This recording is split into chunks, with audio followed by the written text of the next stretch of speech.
Good evening +1 बच्चों, कैसे हो? गुड। सो +1 बच्चों, ये मेरा आज 29th लेक्चर है आपके साथ। लास्ट लेक्चर में हमने अपना प्रोजेक्टाइल का टॉपिक ख़त्म कर लिया है।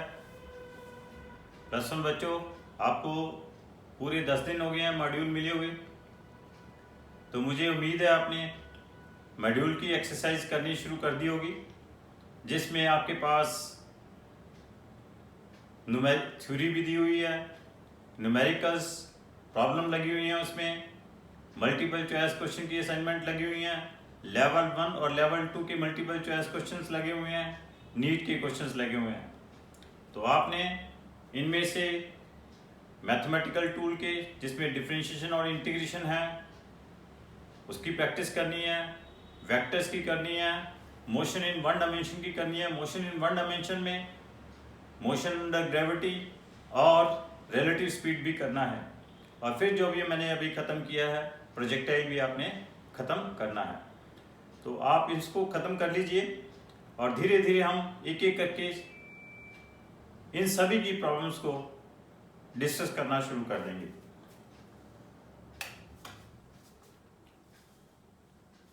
तो बच्चों, आज हम हमारा एक नया टॉपिक शुरू करेंगे। तो वो नया टॉपिक है हमारा आज लॉज ऑफ मोशन। ये एक ऐसा टॉपिक है जिसमें बेसिक चीज़ें कि न्यूटन्स के लॉज पढ़ने हैं हमें। आप 7th क्लास से इसके न्यूटन्स के first law, second law, third law ये सब पढ़ रहे हो। बेसिक चीज़ें आपने सब की हुई हैं, लेकिन ये चैप्टर थोड़ा सा मैथमेटिकल चैप्टर है। इसकी मैथमेटिकल चीज़ें जो हैं आपने अभी लोअर क्लासेस में नहीं की हैं, जिनको हम इस क्लास में डिस्कस करेंगे। सो बच्चों, जैसे आपको पता है कि ये सारी मेरी क्लासेस इस राष्ट्र के कोरोना वॉरियर्स को समर्पित है,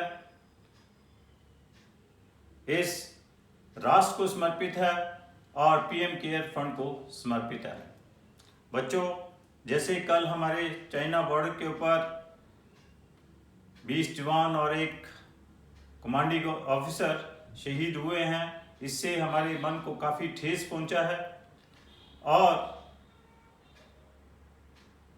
आज हम अपना लेक्चर शुरू करने से पहले, शांति पाठ करने से भी पहले, हम उन परिवारों के लिए कि उन परिवारों को जिनके और उन नौजवानों की आत्मा जो हमेशा अमर रहे, और परमपिता परमेश्वर उन नौजवानों के परिवारों को पूरी इस दुख की घड़ी में उनको पूरा शक्ति दे। तो इसके लिए हम 20 सेकंड के लिए मौन व्रत रखेंगे।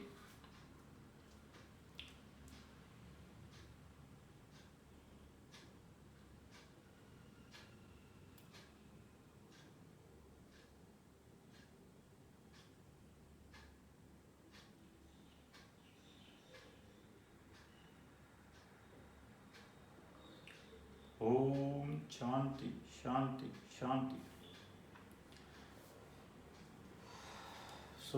बच्चों, आज का नया टॉपिक शुरू करने से पहले हम शांति पाठ भी कर लें। ओम द्यो शांतिरंतरिक्ष शांति पृथ्वी शांतिरापा शांतिरोषध्या शांति वंस्पते शांति विश्वदेवा शांति ब्रह्मा शांति सर्व शांति शांतिरेव शांति श्यामा शांति रेधि। ओम शांति शांति शांति। बच्चों, मैंने आपको बतलाया है कि ये जो हमारा चैप्टर है, इसमें सारी टर्म जितनी भी टर्म्स हैं ऑलमोस्ट आपने 7th क्लास से 7th 8th 9th 10th में बार बार इसकी सारी टर्म्स आप पढ़ रहे हो, लेकिन इसकी बहुत सारी मैथमेटिकल चीज़ें हैं जो कि आपने लोअर क्लासेस में कवर अप नहीं किए हैं। तो मैं ज़्यादा थ्रस्ट उन चीज़ों के ऊपर करूँगा, और जो बेसिक चीज़ें हैं जो आपने लोअर क्लासेस में पढ़ी हुई हैं, एक बार मैं जरूर बतलाऊंगा, आपको रिवाइज करवा दूंगा, लेकिन ज़्यादा मैंने थ्रस्ट उसके ऊपर नहीं देना है। इस चैप्टर में है क्या हमारे पास, एक तो हमने इस चैप्टर में डिस्कस करना है कि what is the inertia. Inertia and Newton's first law of motion दोनों क्या है, एक ही बात है। दूसरा फिर हम डिस्कस करेंगे कि आपके पास मोमेंटम क्या है। थर्ड हम इसमें डिस्कस करेंगे what is the force, how it is measured. तो मेजर करने के लिए we are having a law that is the Newton second law of motion. तो हमने Newton second law of motion discuss करना है। थर्ड हमारे पास क्या है, Newton third law of motion है, वो हम डिस्कस करेंगे। तो ये तीनों ही जो लॉज हैं, इनर्शिया कह लीजिए, Newton first law of motion कह लीजिए, both are the same thing. Newton second law of motion, Newton third law of motion, momentum and force, all 5 terms are related with each other. पांचों एक जैसी बात है, कोई डिफरेंस नहीं है। उसके बाद हमारे पास इस चैप्टर में टर्म है इंपल्स, कि what is the action of the force, force का एक्शन क्या होता है, वो हमने डिस्कस करना है। फिर इसके बाद हमारे पास टर्म आती है कंजर्वेशन ऑफ मोमेंटम। वो भी क्या है, it is nothing that is simply Newton's first law of motion ही है। Newton first law of motion, conservation of momentum एक ही बात है। बतलाएंगे कैसे है, तो ये हमने डिस्कस करना है। देन वी विल डिस्कस कि motion of two connected bodies, कि अगर दो कनेक्टेड बॉडीज हैं उनका मोशन हमने कैसे डिस्कस करना। ये एक बिल्कुल नया टॉपिक है आपके लिए। मेजर चीज हमने इस चैप्टर में motion of two connected bodies को ही डिस्कस करना है। बाकी सारी टर्म्स, थोड़ा सा इंपल्स भी चलो मान लेते हैं, आपके लिए नया है टॉपिक, और कंजर्वेशन मोमेंटम भी थोड़ा सा नया टॉपिक है। लेकिन जो पहले मैंने Newton first law, second law और थर्ड लॉ बोले हैं, ये सब आपके लिए पुराने टॉपिक हैं। सो बच्चों, फर्स्ट ऑफ ऑल कि what is the inertia. Inertia क्या चीज है? देखिए, आपके पास फ्लोर के ऊपर कोई बॉडी पड़ी हुई है, आप उसके ऊपर उसको पुश या पुल करते हो।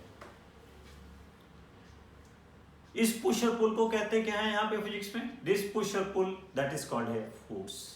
मींस आप उस बॉडी के ऊपर कोई फोर्स अप्लाई करते हो।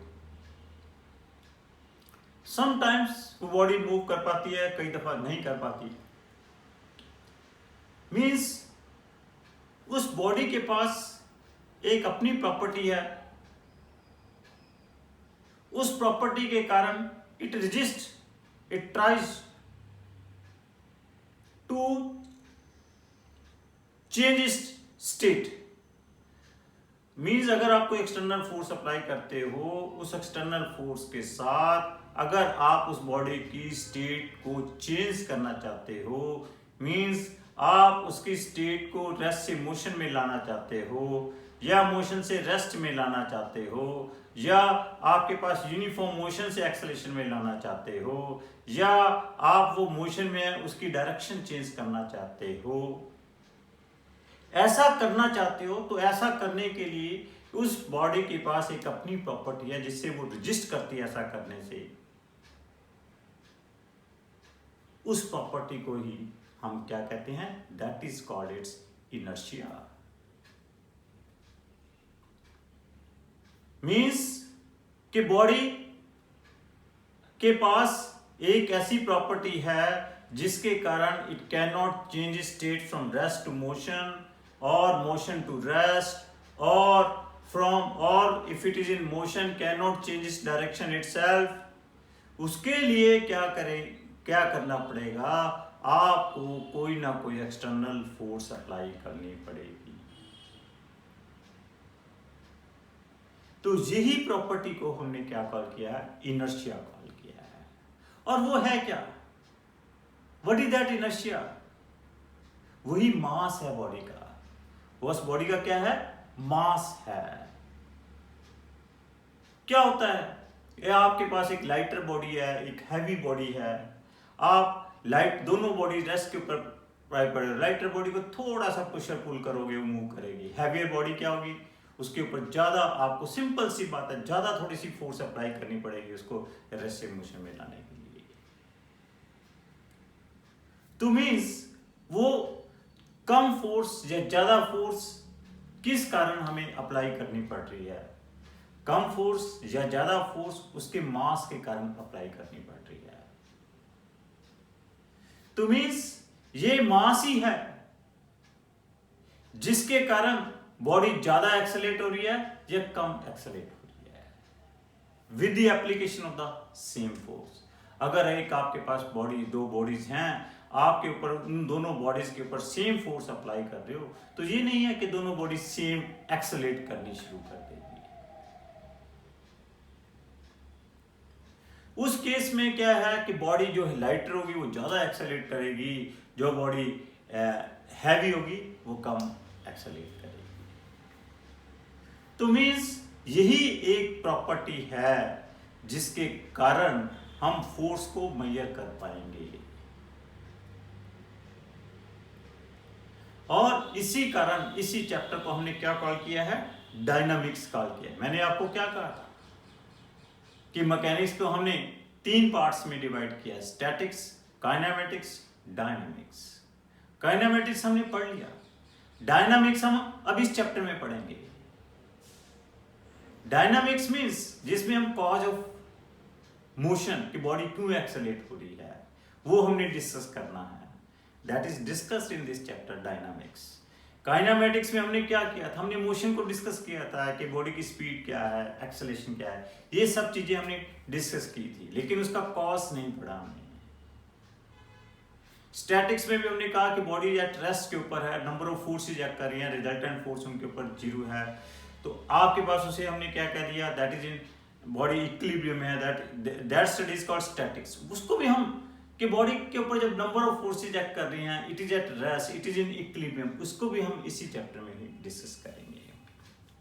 अभी तक हमने मैकेनिक्स का एक ही पार्ट डिस्कस किया है, which part, kinematics. Statics and dynamics दोनों ही हम इस चैप्टर में डिस्कस करेंगे।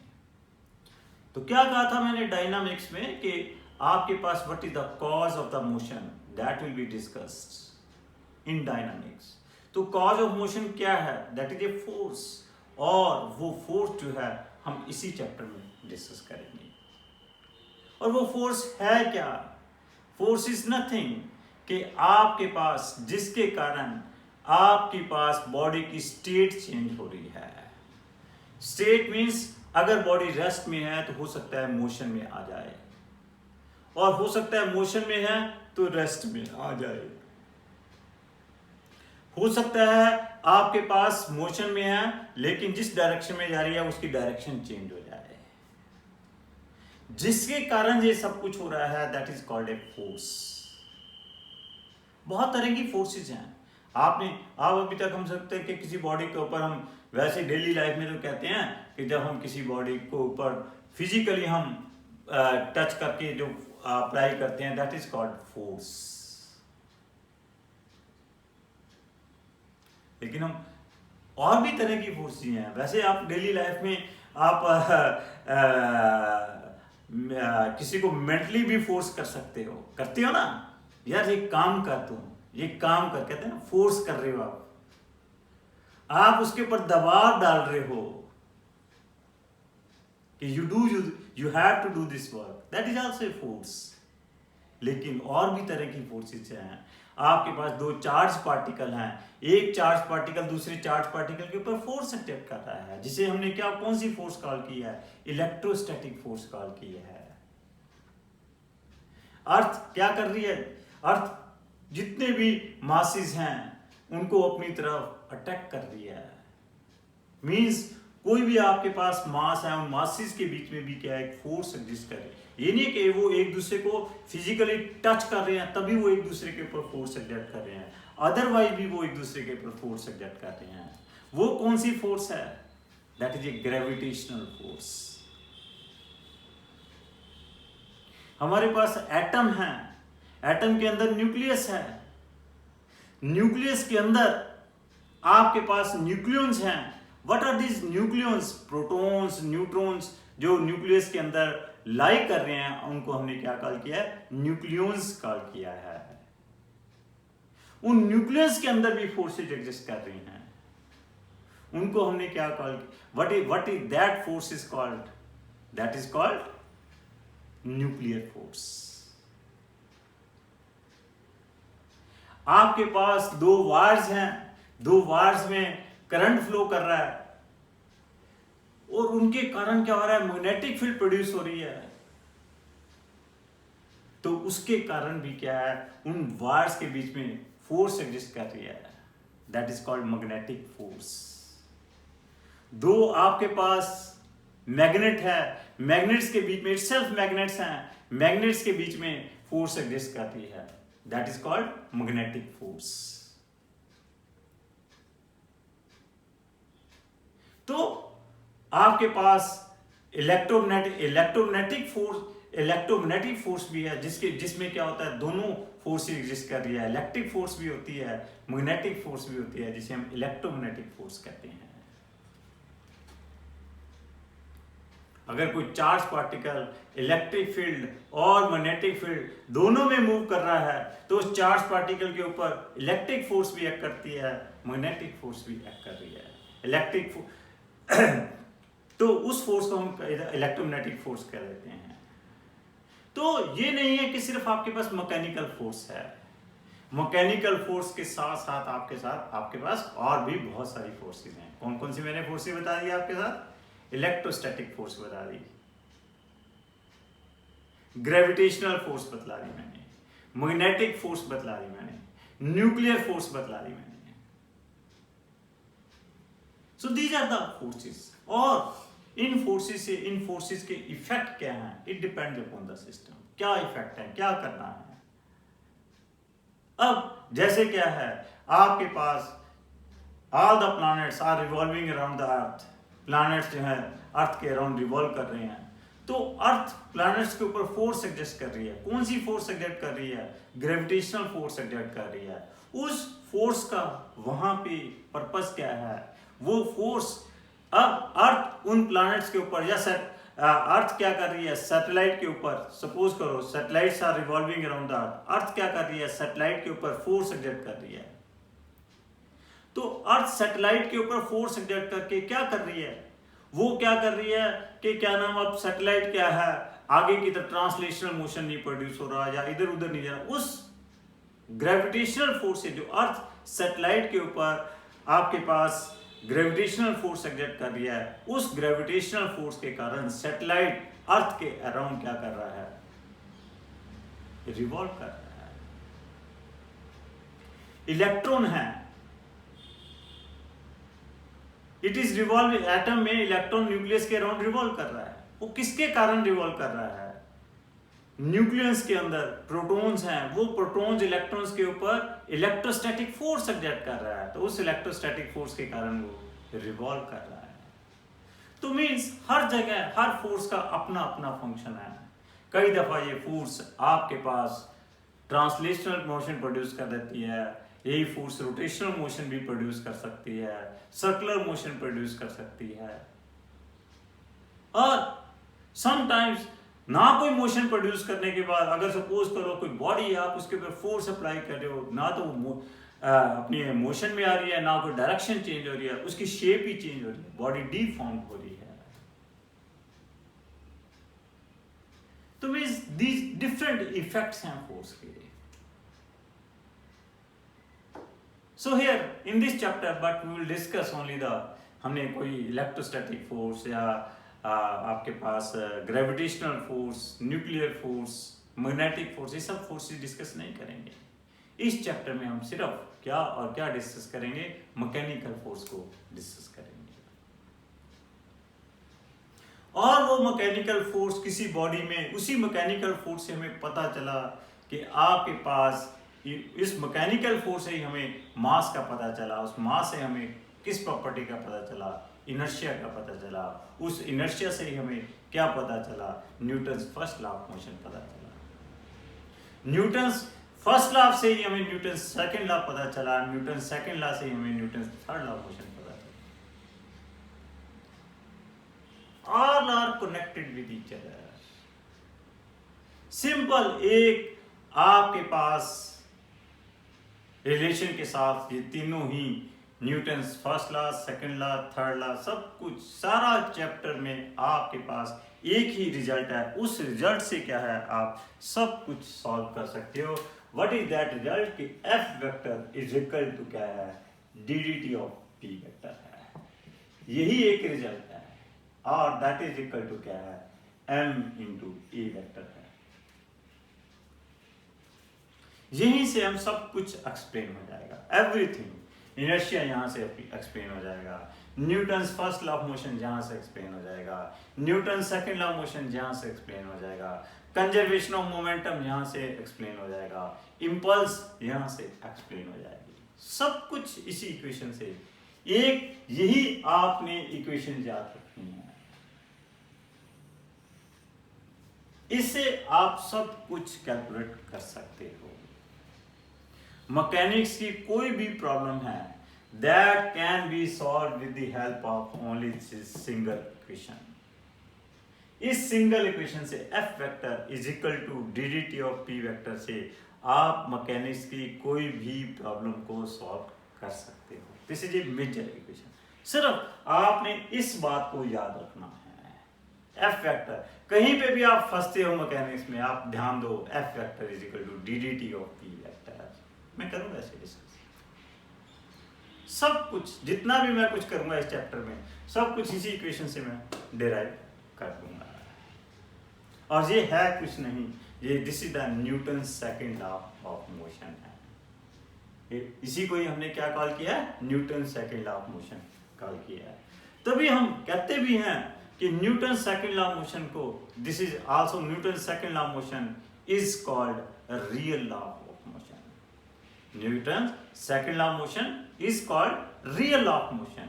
रीजन बीइंग कि Newton second law of motion में ही क्या है, Newton's first law of motion contained है, Newton second law of motion में ही क्या है, Newton's third law of motion contained है। So it is called Newton second law of motion is called real law of motion. तो means मैंने इस सारे चैप्टर को सिर्फ मैंने क्या कह दिया आपके पास, इस सारे चैप्टर में आपके पास सिर्फ एक ही इक्वेशन है कि F vector is equal to d d t of P vector. आप इसे इस इक्वेशन को ध्यान में रख के मैकेनिक्स की किसी भी प्रॉब्लम को, कोई भी प्रॉब्लम है मैकेनिक्स की, आप उसे सॉल्व कर सकते हो। क्लियर? सो बच्चों what is Newton's first law of motion? Newton's first law of motion और इनर्शिया क्या है? The inability of a body to change by itself its state of rest और state of uniform motion along a straight line is called inertia of body. Is called inertia of body. Or this is Newton's first law of motion. What is Newton's first law of motion? क्या कहते हैं? Whensoever no external force is applied on a body, it cannot change state from rest to motion or motion to rest, or cannot change its direction. That is the Newton's first law of motion. So we are having, there are three types of inertia. एक हम inertia of rest कहते हैं, एक inertia of motion कहते हैं, एक inertia of direction कहते हैं. What is inertia of rest? Inertia of rest क्या है आपके पास? अगर एक body is not able to change its inability of a body to change by itself its state of rest, that is called its inertia of rest. There are so many examples of inertia of rest. Suppose when a horse starts suddenly, what it is, the rider tends to fall backward on account of inertia of rest of upper part of the body is explained. Means जब आपके पास horse क्या है suddenly move करता है, आपका upper part body का क्या है पीछे की तरफ जाता है, that is only due to inertia of rest. क्यों? Upper part of the body is still in the state of rest. तो इनर्शिया ऑफ रेस्ट के कारण वो नीचे वाला पोर्शन क्या आपका मोशन में आता है, ऊपर वाला पोर्शन क्या है इनर्शिया ऑफ रेस्ट में है. देखिए, the dust particles in a cloth falls off when it is beaten with a stick. आप कोई आपके पास किसी क्लॉथ में डस्ट पार्टिकल है, उसको आप किसी स्टिक के साथ आप बीट करते हो तो डस्ट पार्टिकल उस क्लॉथ से सेपरेट हो जाते हैं. क्यों सेपरेट हो जाते हैं? बिकॉज डस्ट पार्टिकल्स क्या रहते हैं इनर्शिया ऑफ रेस्ट में रहते हैं, क्लॉथ क्या आ जाता है मोशन में आ जाता है, जिससे वो एक दूसरे से सेपरेट हो जाते हैं. अगर आपके पास एक आप ग्लास ले लीजिए, ग्लास के ऊपर एक कार्डबोर्ड रख दीजिए, उस कार्डबोर्ड के ऊपर एक कोई भी कॉइन रख दीजिए. आप क्या करोगे? अगर एक आप कार्डबोर्ड को जब करते हो तो जो उसके ऊपर एक आपने कॉइन रखा हुआ है वो कॉइन क्या होगा ग्लास में गिर जाएगा, कार्डबोर्ड अलग हो जाएगा, कॉइन अलग हो जाएगा. रीजन बीइंग कि when you are giving a jug to the cardboard, what happens that cardboard comes in motion and वो आपके पास जो कॉइन पड़ा हुआ था उसकी स्टेट क्या थी इनर्शिया ऑफ रेस्ट थी, जिसके कारण वो इनर्शिया ऑफ रेस्ट में रहता है, जिसके कारण वो उसकी स्टेट चेंज नहीं होती. कार्डबोर्ड के ऊपर फोर्स एक्ट की, उसकी स्टेट रेस्ट से मोशन में आ गई, तो जिसके कारण वो क्या हो जाएंगे सेपरेट हो जाएंगे.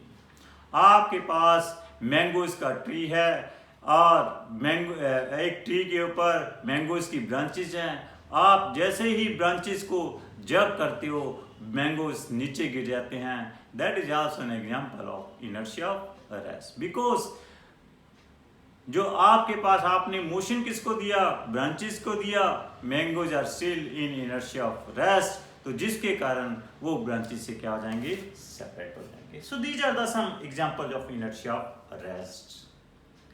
Inertia of motion, inability of the body to change state from motion to rest, that is called inertia of motion.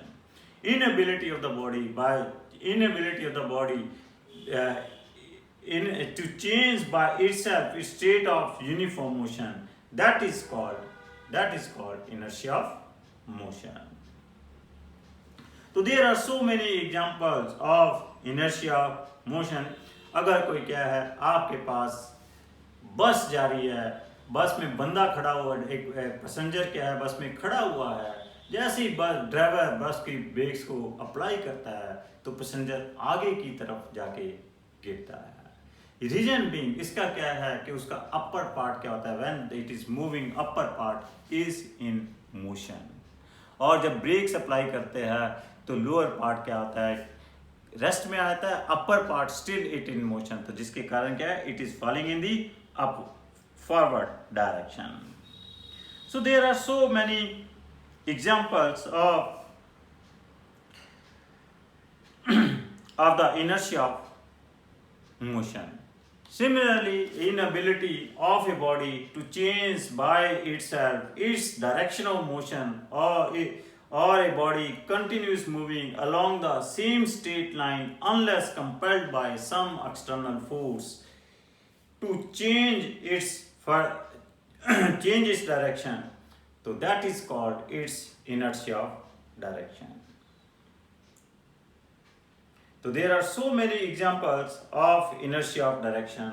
The rotating wheels of any vehicle throw out mud if any tangentially due to direction of inertia. आपने कभी देखा होगा कि आपकी bicycles के ऊपर मरगाट ना लगा हो तो क्या होता है, वो जो डस्ट पार्टिकल्स हैं वो आपके पीछे पीछे गिरते रहेंगे। जैसे व्हील रोटेट करता है, व्हील के साथ जो डस्ट पार्टिकल्स हैं, आपके पास व्हील तो क्या हो गया, उसके आपके पास वो उसकी डायरेक्शन कंटिन्यूसली एक्सटर्नल फोर्स के साथ चेंज हो रही है, लेकिन उसके जो डस्ट पार्टिकल्स हैं उसके ऊपर कोई फोर्स नहीं एक्ट कर रही, जिसके कारण वो उनकी डायरेक्शन नहीं चेंज हो रही, तो वो क्या है, वो एक ही उसी टेंजेंट के अलोंग ही वो जाएंगे।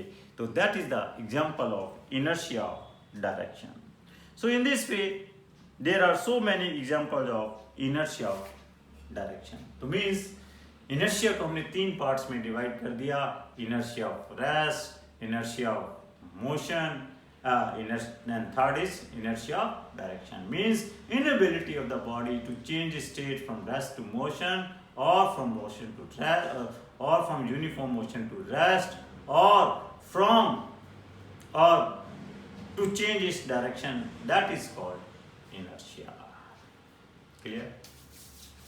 उसके बाद मैं एक टर्म डिफाइन करूंगा, मोमेंटम। What is momentum?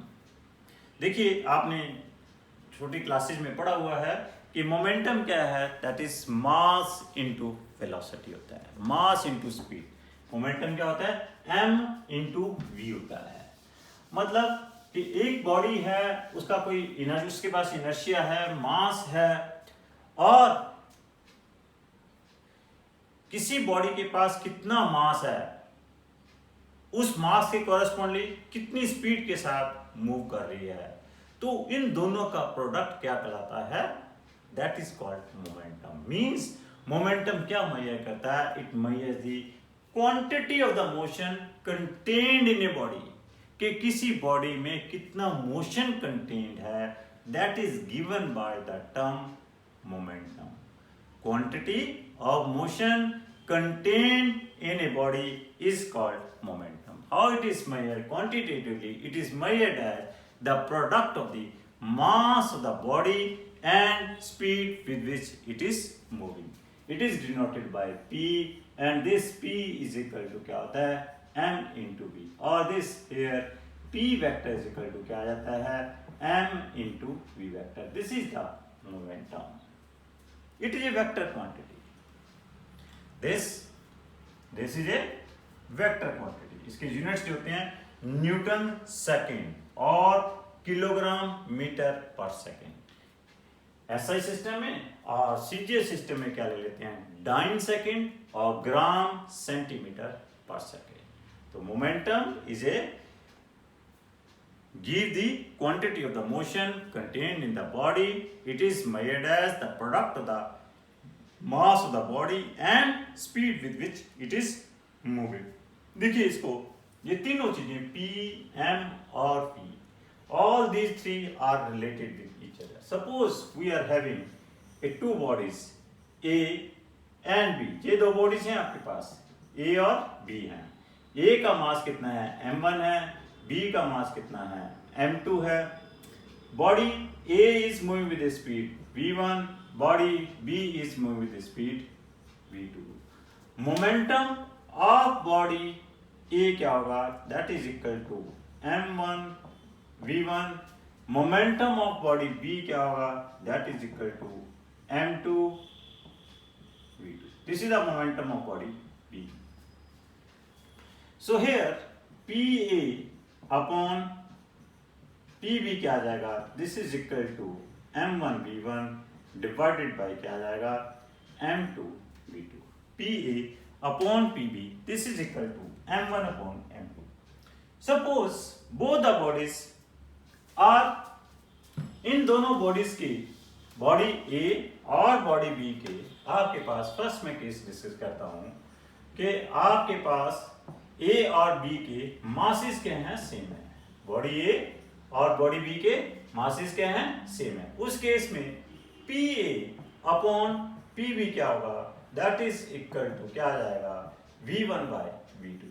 तो यहां से आप क्या कह सकोगे कि जिस बॉडी की स्पीड ज्यादा होगी उसका मोमेंटम ज्यादा होगा, जिस बॉडी की स्पीड ज्यादा होगी उसका मोमेंटम ज्यादा होगा। If there are two bodies of equal masses, in that case the body possessing more mass is having the body which is moving with body which is moving with more speed is having the more momentum. बड़ा clear है. If V1 is greater than V2, then P is greater than PB. If V1 is less than V2, then P is less than PB. Case इसमें एक second discuss कर सकते हैं हम कि अगर यहाँ पे V1 और V2 क्या है बराबर हैं, तो उस केस में ये आपके पास जो इक्वेशन नंबर 1 है ये क्या बन जाएगी, PA upon PB this is equal to क्या बन जाएगी, M1 अपॉन M2. अब यहां से बड़ा क्लियर है, अगर आपके पास M1 is greater than M2 है then PA is greater than PB, M1 is less than M2 है then PA is less than PB. तो यहां पे हम कह सकते हैं if there are two bodies which are moving with same speed के साथ मूव कर रही है, in that case heavier body will possess more momentum. जो बॉडी आपके पास हैवी होगी उसका मोमेंटम क्या होगा, ज्यादा होगा, एंड वाइस वर्सा, जो लाइटर होगी उसका मोमेंटम कम होगा. केस थर्ड क्या आ सकता है आपके पास कि अगर सपोज कर लो कि दोनों बॉडीज की मोमेंटम क्या है, सेम है, PA इज इक्वल टू क्या है, PB है, means M1 V1 is equal to क्या आ जाएगा, that is equal to M2 V2, और from here you can see M1 upon M2 क्या आ जाएगा, this is equal to V2 by V1. तो यहां से आप कह सकते हो जो स्पीड है वो इनवर्सली प्रोपोर्शनल टू मास है. जो बॉडी लाइटर होगी that is moving faster, means if there are two bodies which are possessing same momentum, उनके मोमेंटम सेम है, तो हम क्या कहेंगे, वहां पे लाइटर बॉडी की स्पीड ज्यादा होगी, हैवियर बॉडी की स्पीड क्या होगी, कम होगी. तो मींस यहाँ पे case first, case second, case third ये क्या कर रहे हैं, ये क्या एक्सप्लेन कर रहा है कि momentum is nothing, that is the quantity of motion, that is the quantity of motion contained in body. What is that quantity of motion? That is related with both mass and speed, means that is equal to the product of mass and speed. तो जिसका momentum ज्यादा होगा उसका means अब depend करेगा, जो अगर यहाँ पे अगर लाइटर मासेस हैं तो उस केस में क्या होगा, अगर सपोज करो इक्वल मासेज हैं तो उस केस में क्या होगा, जिसकी स्पीड ज्यादा होगी उस बॉडी का मोमेंटम ज्यादा होगा. अगर बॉडीज की स्पीड इक्वल हैं तो उस केस में क्या होगा, जिसका मास ज्यादा होगा उसका मोमेंटम ज्यादा होगा. अगर दोनों बॉडीज के मोमेंटम सेम है तो उस केस में क्या होगा, जो बॉडी हैवियर होगी वो क्या होगी, कम स्पीड के साथ मूव करेगी. On the whole we can say कि P, M and V they are related with each other and that P is equal to क्या है आपके पास, M into V है. Clear? This is about momentum. What's about Newton's second law of motion? Newton's second law of motion कुछ नहीं है कि आपने किसी बॉडी के ऊपर फोर्स अप्लाई की, फोर्स अप्लाई करने से मैंने अभी आपको क्या कहा है कि what is the force? It is simply a push or pull. It is simply a push or pull, जिसके कारण बॉडी की क्या क्या चेंज, स्टेट चेंज होगी. स्टेट मींस कि बॉडी रेस्ट से मोशन में आ सकती है, मोशन से रेस्ट में आ सकती है, या उसकी आपके पास डायरेक्शन चेंज हो सकती है. तो that is called its force. अब वो फोर्स बॉडी के ऊपर कितनी एक्ट की, वो बॉडी फोर्स कितनी एक्ट की, तो वो आपके ऊपर कैसे मेजर होगी, दैट फोर्स के किसी बॉडी के ऊपर आपने किसी को पुश या पुल किया, वो कितनी उसके ऊपर फोर्स एक्ट की, वो कैसे मेजर होगी, that is measured by this Newton second law of motion. Newton second law of motion is nothing that measures the amount of the force acting on the body. ये सिर्फ यही आपके पास बतलाती है. क्या है Newton second law motion? What is the statement of Newton second law motion? कहता है force acting on the external force acting on the body is directly proportional to the rate of change of momentum. External force acting on the body is directly proportional to the rate of change of momentum. Means किसी body के ऊपर force act कर रही है, उससे कितना, अब मैंने क्या कहा है कि जब बॉडी के ऊपर फोर्स एक्ट करेगी तो फोर्स एक्ट करने से क्या होगा, या तो वो रेस्ट से मोशन में आएगी, या वो मोशन से रेस्ट में आएगी, या उसकी डायरेक्शन चेंज होगी। तो मीन्स जब आपके पास मोशन में आएगी, रेस्ट से मोशन में आएगी, मीन्स स्पीड चेंज हुई, मोशन से रेस्ट में आई तब भी उसकी स्पीड चेंज हुई, मीन्स डायरेक्शन चेंज हुई। तो मीन्स अब जब आपके पास v वेक्टर चेंज हो रहा है तो मीन्स v वेक्टर में क्या क्या चेंज हो सकते हैं, उसकी डायरेक्शन चेंज हो सकती है, उसका मैग्नीट्यूड चेंज हो सकता है। जब v वेक्टर चेंज होगा तो आपके पास क्या होगा, p वेक्टर क्या है, m इंटू वी वेक्टर है। m तो आपके पास एक अलग, हम इसको फिलहाल m को हम क्या लेकर चलेंगे, कांस्टेंट लेकर चलेंगे। तो जब आपके पास v वेक्टर चेंज होगा तो आपके पास क्या होगा, p वेक्टर चेंज होगा। तो मीन्स कि आपके पास फोर्स अप्लाई करने से किसी बॉडी का कितना p वेक्टर चेंज हुआ, वही आपके पास क्या है, फोर्स है। तो हम क्या कहते हैं कि external force acting on a body is directly proportional to its change, मतलब कि उसका जो change in momentum divided by time है। मीन्स दिस फोर्स क्या है, F vector is equal to D of change in momentum को हम लिख लें dp vector means change in momentum. तो F वेक्टर क्या है, डी ऑफ p वेक्टर है। This is the Newton second law of motion. Change in momentum means final momentum minus initial momentum, और वो उस चीज को क्या हमने लिख लिया, dp वेक्टर लिख लिया, और टाइम को क्या लिख लिया, कितने टाइम में चेंज हुई है, dt टाइम में चेंज हुई। यही आपके पास क्या है, एक्सटर्नल फोर्स है। तो Newton second law of motion कहता है कि एक्सटर्नल फोर्स एक्ट करने से जो उसका मोमेंटम चेंज हुआ टाइम के साथ, वही फोर्स का मैग्नीट्यूड है, वही क्या है, फोर्स का मैग्नीट्यूड है।